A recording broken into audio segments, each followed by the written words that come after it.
Hey guys, welcome back to the channel.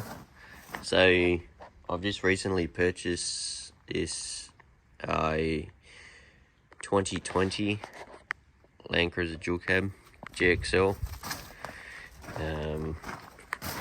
It's already got a steel tray on it, which I'll probably eventually pull off it. It's not really a lot to look at. The tray, it's got a couple of under tray toolboxes in there as well. It's got another one on the other side. So that's pretty cool. Still got factory wheels, got some upgraded tyres, so that'll be alright. Interior is pretty stock, except for it's got an upgraded Alpine head unit in it. It's had all the shroud and stuff like that all replaced. There's no clock and hazard light. The hazard light's all down here now. And what else has it got? So it's got electric mirrors, so you can control them through here. And then it's got some, these are holders with speakers. One on the passenger side as well as the driver's side. And then it's also got a roof console, which I don't really like the look of that, so that'll be coming out at some point as well. And yeah, so as you can see, it is silver. It is my favourite colour. I don't think it looks dirty when it gets dirty, but it also has a nice reflective look to it as well when it's clean. Yeah, this here will go. Little tiny whip, that's for the 2A. These headlights here are pretty average. I don't really like the quality of them. They just set like a big laser down the highway, and any sign that you go past just reflects, and you can't read the sign, and you have to dim your lights too because they're just too bright, and they're too focused that the brightness is. It's got a Ironman winch in it, so I don't know, that may stay in there or it might come out. I've got another winch in mind that I wouldn't mind doing. Yep.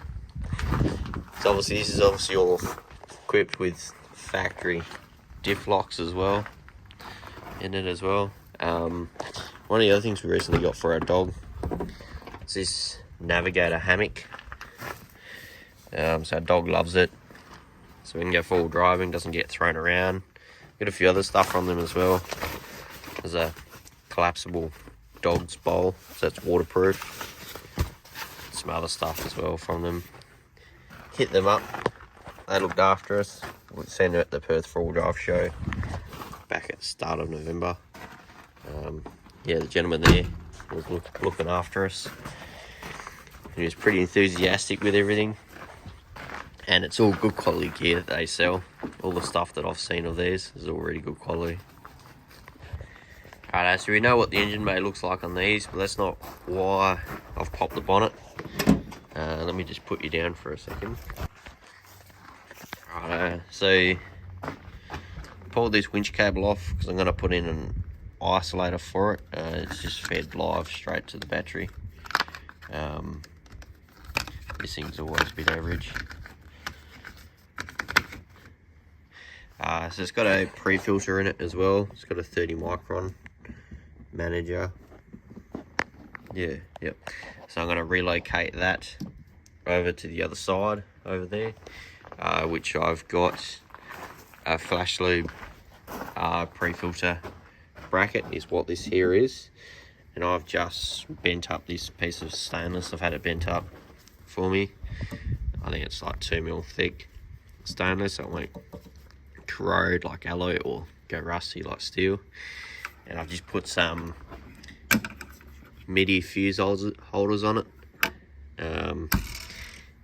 And I've got some Perth Diesel Performance diff breathers to go in. I've just lost that one there. I didn't tighten these up. Something that I probably should have done.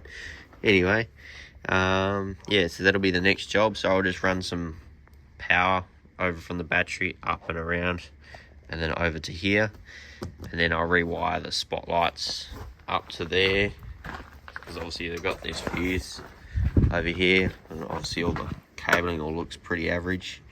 the quality of the workmanship on some of this stuff's pretty average anyway.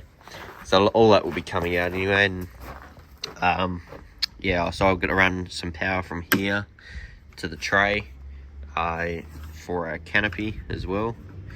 That's got a dual battery in it.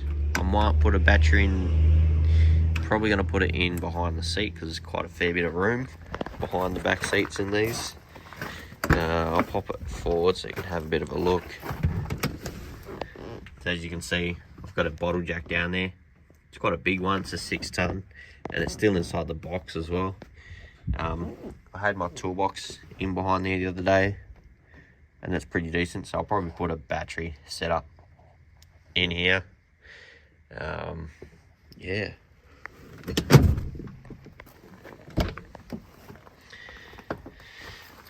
So how many Ks has the big girl got on her?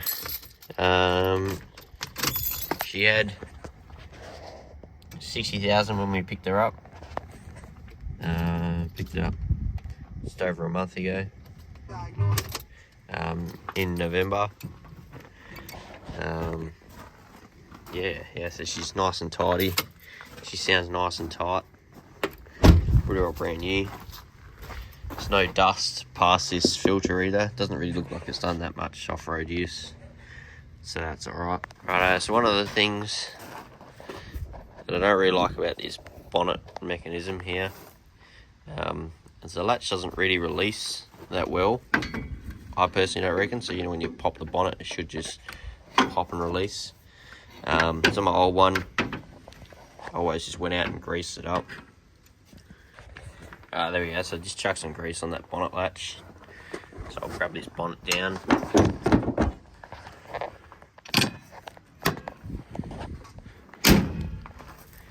We'll see if it pops up nice and easy now.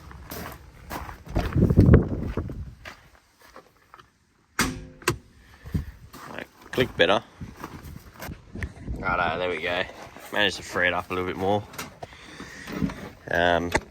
Also had to wind these rubber grommets that support the the bonnet as well, just to try and have it pop up.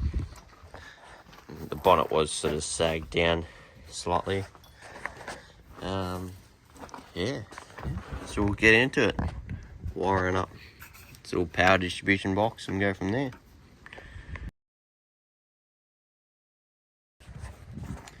Righto, so what I'm going to do, I'm going to get another bit of stainless steel bent up, and I'm going to try and mount it here, just behind the battery, just after the filter there. So that's where it's going to go. Might try and leave a little bit of excess cable, just in case I decide to move it further forwards and bring it further up this way. And that's where I'm going to bring the other piece of cable to, so the fuse will go there.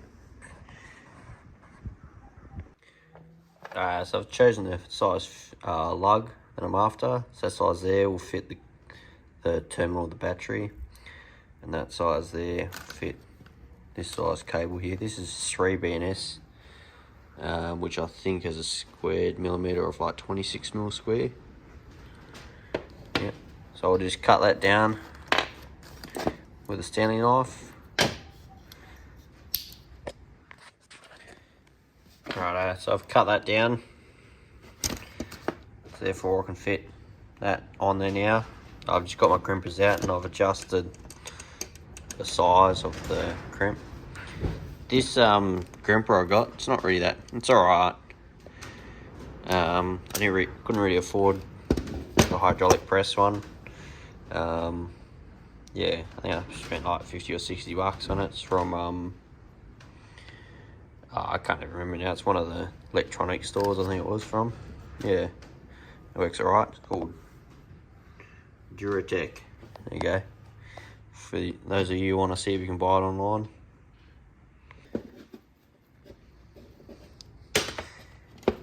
There you go. So I got that one there in there now. It's all the way in there. As you can see, all the copper's all the way down. Focus that. There you go. You can sort of see all the copper is all the way down to the end.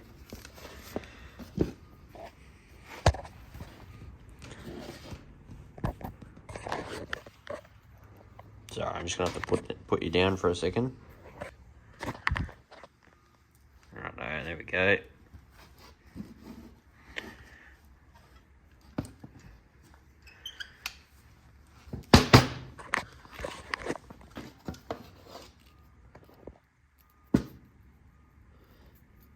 So that's all on there, nice and tight. So all we're gonna do is rinse and repeat, do the other end now. Righto, that one there's all done, same the other end. Now I just gotta put some protective stuff on there, so put some of this. I've got some heat shrink to chuck on the ends of the lugs as well, and I'll put some little bit of cloth tape over it. Alright, so one of the little tricks that I do before I glue on the heat shrink, I put the join of the conduit at the bottom of the cable so you don't see it. So when the cable's sitting that way, you can't actually see it. And I prefer to use slightly undersized conduit, so therefore it just looks nice and small and tight rather than big chunky loose stuff hanging about. Yeah.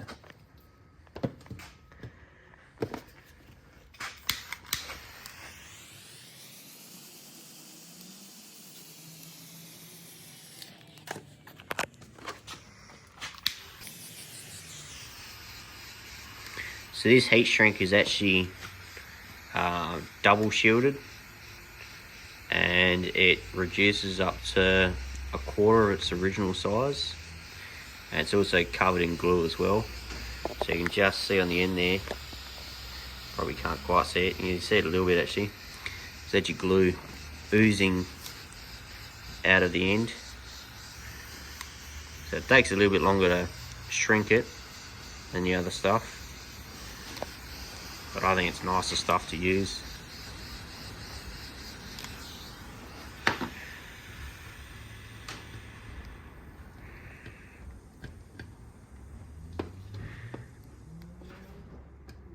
There we go.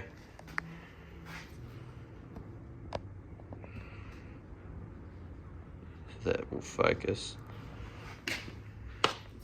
Anyway, I'll do the other end. Righto, that one's done. Now to do the big long run. Righto, all wired up. So what I've done, ran that down there. Once I make that bracket up to go there and get rid of this relay, that relay's for the headlights. This cable down around through here. Once I move that relay would potentially go somewhere over the other side over there. For now I've just tucked that cable in there, cable tied it all up around the back up there, and then just got it run underneath all the accessories down here, like down past the brake booster and stuff like that, and underneath. So now all I really have to do is run a fuse across here, and then I can run power out to wherever I like.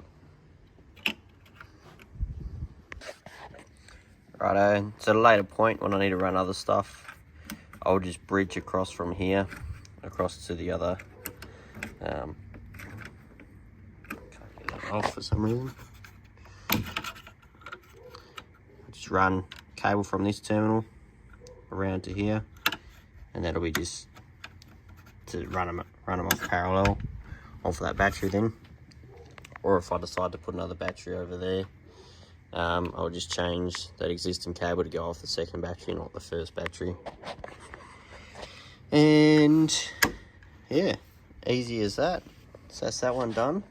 So at some point in the near future, I'm gonna relocate that fuel filter from over there to here. This is what this bracket's actually built for. It's actually a pre-filter mounting bracket.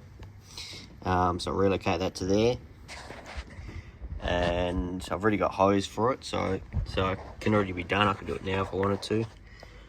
And yeah, with that, I'll see you guys in the next video. Ciao.